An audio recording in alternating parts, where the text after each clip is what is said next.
wiilkan jeclahayow hedhowaahan ku diiraya muqdishahan ku gaharsin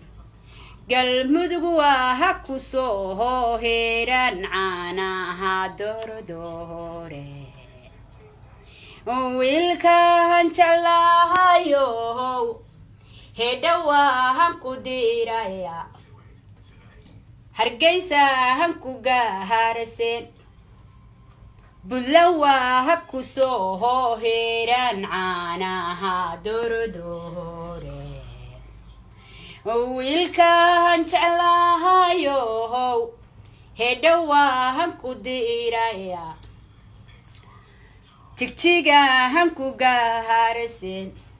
qaatumaha ku soo heeran caanaha doordoore